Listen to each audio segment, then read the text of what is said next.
الاسم شهاب محمود، المدة 5 سنين، التهمة الإتجار والتعاطي للمواد الرقمية. الموضوع بدأ معايا من تاني إعدادي، لما كنت قاعد مع واحد صاحبي في الفصل وفجأة لقيته بيطلع تليفونه وبيقول لي أنت لازم تجرب. ساعتها أنا كنت خايف جدا وكنت قلقان، بس هو أصر. ومرة واحدة قام فاتح الانستجرام وجاب فلتر وصورني أول صورة في حياتي بالفلتر. لما اتصورت أول صورة حسيت إن أنا كل مشاكل اختفت، مفيش أي حاجة شغلاني، الحبوب اللي في وشي راحت، مناخيري صغرت، حياتي بقت أجمل. بس ما كنتش أعرف إن من هنا هتبتدي رحلة إدماني. أيوة، أنا بقيت مدمن. أنا بقيت مدمن فلاتر. مسا بالأصدقاء، أهلا بك في أوضتي المتواضعة وفي حلقة جديدة من برنامج المدمن، سوري المحقق. ام الاصدقاء بعد اذنك تعالي كده، بعد اذنك انت بس ابو الاصدقاء تعالي. احنا خلاص يعتبر يا ام الاصدقاء بقينا اهل، فممكن اسالك سؤال شخصي حبتين وليكي كل الحريه انك تجاوبي او لا، بس في حاله انك هتجاوبيني انت لازم تجاوبي بصراحه. والسؤال هو يا ام الاصدقاء، هل لما بتيجي بتتصوري في فلاتر اللي هي الفلاتر بتاعت سناب شات وانستجرام؟ معلش يا ام الاصدقاء انا مش سامع انت بتقولي ايه. ماليش دعوه، انا ماليش دعوه. تمام، اثبتي قوي على الكلام ده. سامع ابو الاصدقاء؟ بس على العموم، على الرغم من انك احرجتيني فانا برضه هقولك الاجابه. والله في حاله انك لو ما بتستخدميش فلاتر فدي حاجه كلنا هنسقفلك عليها، لكن لو بتستخدمي فلاتر سواء على سناب شات او انستجرام او حتى فيستون فحضرتك بتدمري نفسك وانتي مش حاسه. انا حاسك مش مصدقاني. طب ايه رايك احكي لك قصه سيلفيا؟ يمكن رايك يتغير. تعالي بقى نقعد عشان نبدا نحكي، وانت كمان ابو الاصدقاء تعالى معانا. يوم 18/10 سنه 2017 تحصل جريمه في ولايه تكساس الامريكيه تقلب الدنيا. بنت اسمها سيلفيا عندها 19 سنه. البنت دي المفروض انها في اليوم ده كان عندها جامعه، فراحت جامعتها وخلصت محاضراتها وقامت راجعه، وعلى حسب كلام اهلها انها اول ما جت من الجامعه سلمت عليهم وقامت داخله على اوضتها. ومن اللحظه ده والاصدقاء يبدا الرعب. سيلفيا لما دخلت اوضتها اهلها بيقولوا انها قعدت جوه حوالي 6 ساعات متواصله، 6 ساعات ما خرجتش خالص. فمامتها قالت تقوم تشوفها، يعني لو هتاكل حاجه هتشرب حاجه، اصل البنت ما خرجتش خالص، يعني حتى مثلا ما دخلتش الحمام. فمامتها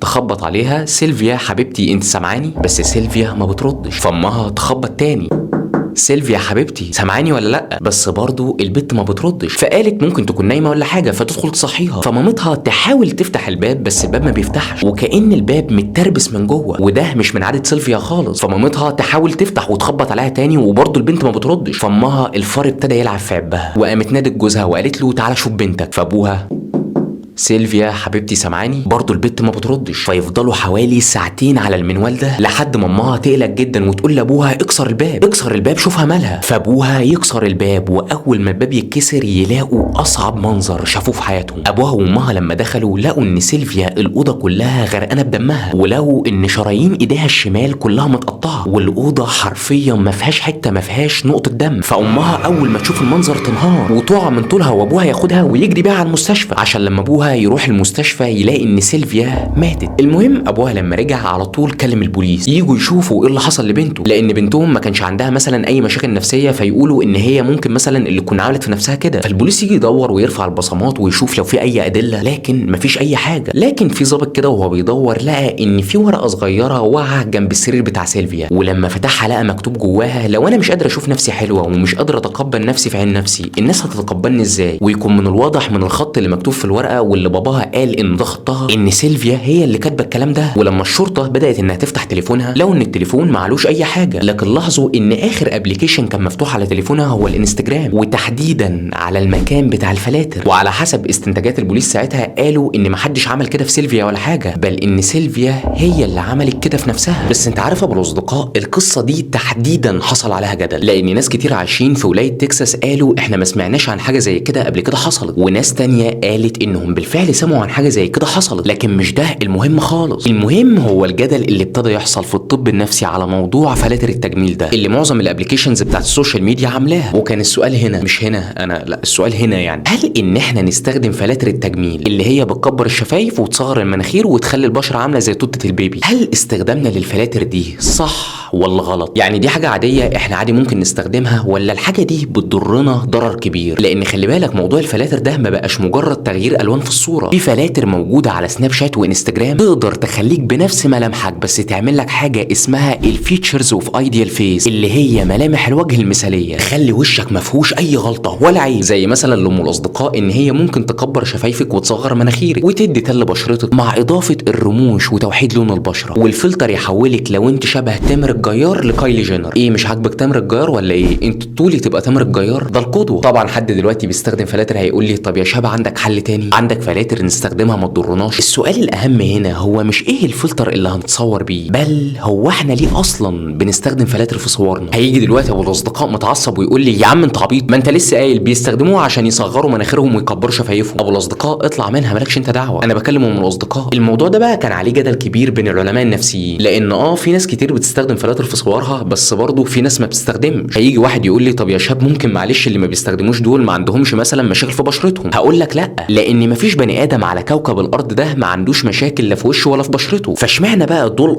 ودول لا؟ من كام سنه يتنشر بحث علمي في باب ميد يفسر الموضوع ده. مجموعه من الاطباء النفسيين عملوا تجربه على 2657 شخص، وكلهم بباك جراوندز واعمار مختلفه، وبداوا يدوا الاشخاص دول 3 ورقات. الورقه الاولى فيها شويه اسئله عن تقدير الذات، ومن الشويه اسئله دول يقدروا يعرفوا هل الشخص ده بيقدر ذاته ولا هو شايف نفسه مش كفايه. والورقه الثانيه فيها شويه اسئله عن الخوف من التقييم السلبي، ومن الاسئله دي العلماء النفسيين يقدروا يعرفوا هل الاشخاص دول بيخافوا من تقييم الناس، يعني مثلا بيخاف ان حد يقول عليه ان هو مش حلو او وحش، ولا هو عادي مش فارق له راي الناس، المهم نظرته لنفسه. اما الورقه الثالثه فيها سؤال بسيط جدا بيسالوها لكل واحد من الناس اللي شاركت في التجربه، وهو هل بتستخدم فلتر في صورك وانت بتتصور ولا لا؟ ولما المشاركين في التجربه خلصوا الاجابات عن الاسئله اللي موجوده في ال3 ورقات، العلماء النفسيين بداوا يقراوا الاجابات بتمعن، ولاحظوا من الاجابات بتاعت الاسئله ان في نمط سلوكي معين، والنمط السلوكي ده تقريبا واحد عند كله، وهو ان الاشخاص اللي عندهم مشكله في تقدير الذات او اللي بيشوفوا نفسهم مش كفايه وكمان بيخافوا من ان الناس تقيمهم بشكل سلبي كانوا اكثر عرضه انهم يستخدموا الفلاتر بتاعت التجميل اللي موجوده في الابليكيشن ده. خد المفاجاه، مع ان الاشخاص دي ممكن ما يبقاش فيه في شكلهم اي حاجه، لكن خوفهم من ان الناس تقيمهم بطريقه سلبيه او تشوف الحبايه الصغيره اللي طالعه في وشهم او يشوفوا الهالات السوداء اللي تحت عينيهم، ده بيخليهم يستخدموا فلاتر حتى لو ما حدش هياخد باله من الحاجات دي. المشاكل اللي بتعملها الفلاتر دي نفسيا ما بتحصلش مره واحده، الموضوع بيبدا في الاول خالص تدريجي، اللي هو وانت بتقلب تلاقي فلتر موجود قدامك على انستجرام او سناب شات، فتقول ما ممكن مثلا اجربه وتتصور بيه صوره سيلفي. بعدين تبدا تلاحظ وانت بتتفرج على الصوره دي ان شكلك فيها ملفت، شكلك اجمل، بشرتك احلى، مناخيرك اللي مزولاك واللي ممكن حد جنبك يقول لك لو سمحت حاسب مناخيرك عشان مش شايف صغرت، فتبدا تقع في غرام الصوره دي اللي هي بالفلتر، حتى لو انت بتحب شكلك عادي. بس خلينا متفقين ان شكلك بالفلتر هيكون احلى من شكلك من غير فلتر، لان الفلاتر اصلا معموله عشان تديك الملامح المثاليه، لان وظيفه الفلتر هو التعديل بالذكاء الاصطناعي في ملامحك، في لون بشرتك بقى، في مناخيرك، في بقك، في رموشك، مش هتفرق. فالى حد ما هتكون ملامحك اجمل وانت متصور بفلتر عن انك متصور عادي. فلو انت جميل وعسل زيك كده بالاصدقاء هتبدا تشوف نفسك اجمل، ولو انت ما كنتش شايف نفسك جميل فالفلتر بيقول لك اتفضل يا معلم بس كده تعالى تصور، فتتصور تلاقي نفسك بقيت سبحان الله شبه احمد عز. المشكله ان الموضوع ما بيقفش عند الصوره دي اللي هو صوره تمام اتصورناها وخلاص، الموضوع واحده واحده بيبتدي يزيد مع الوقت ويتحول بالنسبه لك المثالي اللي بيعمله الفلتر، واللي بالمناسبه بيكون اب نورمال يعني مش طبيعي، يكون هو ده العادي والطبيعي، والطبيعي اللي هو شكلك من غير فلتر بقى هو ده السيء، فيتحول الموضوع بحاجه اشبه بالادمان. ولا اشبه ليه؟ انت بالفعل بقيت مدمن. انت لو وصلت للمرحله دي فانت بتكون مدمن فلاتر. ولو عاوز تعرف انت مدمن ولا لا، شوف الوقت اللي انت بتتصور فيه، والله انت بتتقبل شكلك عادي من غير اي فلتر وما عندكش اي مشكله انك تتصور عادي وتنزلها كمان وما تحسش ان شكلك وحش فيها، فلو انت كده فاحنا كده نقدر نقول عليك ان انت طبيعي. لكن ما هو عكس ده، يعني انك ما تتقبلش شكلك الا بفلتر او ما تنزلش صوره غير بفلتر، ولو اتصورت من غير فلتر تبقى متردد جدا انزلها ولا لا، وممكن الموضوع يوصل معاك انك لو نزلتها ممكن تمسحها، فانت هنا رسميا مدمن فلاتر. انت عارف موضوع انك تستخدم فلاتر في صورك ده ممكن خطورته توصل لفين؟ الموضوع ممكن يجيب لك حاجه زي البي بي دي اللي هو اضطراب تشوه الجسد، وده نوع من انواع الاو سي دي اللي هو الوسواس القهري. اضطراب تشوه الجسد ده هو بيكون وسواس قهري ناحيه شكلك وملامحك، يعني مثلا تبقى مشغول بالعيوب البسيطه جدا جدا جدا واللي ممكن اصلا لو حد وقف يدقق فيك كده مش هياخد باله من العيوب دي. فاللي بيكون عنده البي بي دي بيفضل مركز فيها، ومش مركز فيها بس، ده كمان بيحس ان الحاجات البسيطه اللي محدش واخد باله باله منها دي هي اللي مخليها وحش في عيون الناس، مع ان اصلا ما حدش من الناس اشتكى له، لدرجه انك ممكن تاخد اجراء انك تعمل عمليه تجميل بسبب حاجه ما حدش شايفها غيرك.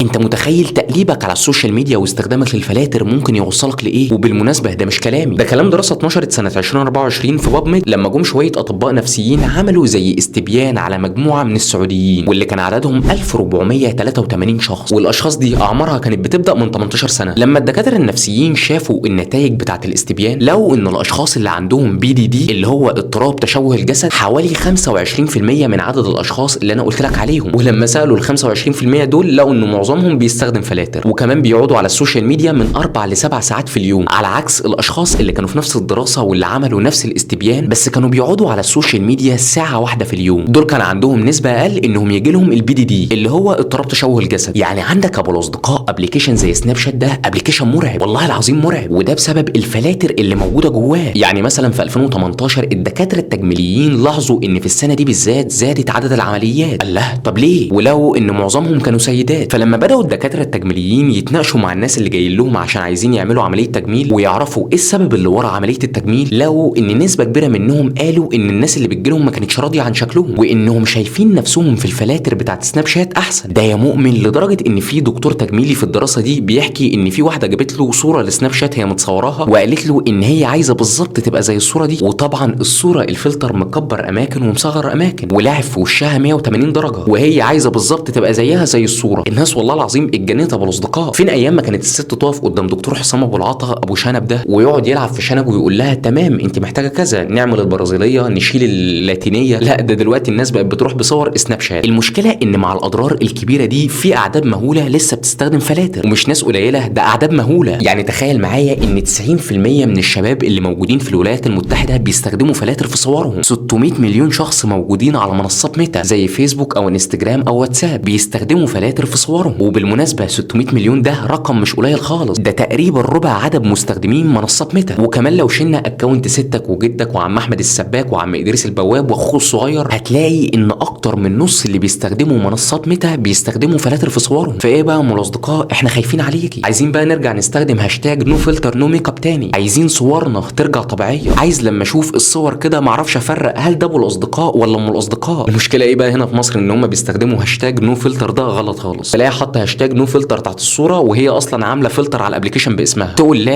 لا لسه كنت رايح اقابل زميله بتكتب تحت صورها نو فلتر، فروحت المكان لقيت المكان فاضي وفي واحد واقف، فبقول له لو سمحت حضرتك ما شفتش استاذه كانت واقفه مستنيه هنا؟ لقيته بيقول لي انا يا شاب ساره اللي بتكلمك على الانستجرام. عليه العوض منه، الواحد هيتجنن والله. المهم ابو الاصدقاء ما تتصورش تاني في فلتر انت وام الاصدقاء، وبرده ما تنساش تعمل لايك للحلقه وسبسكرايب للقناه وتفعل الجرس عشان يوصلك كل جديد، وكالعاده ما تنساش تعمل شير.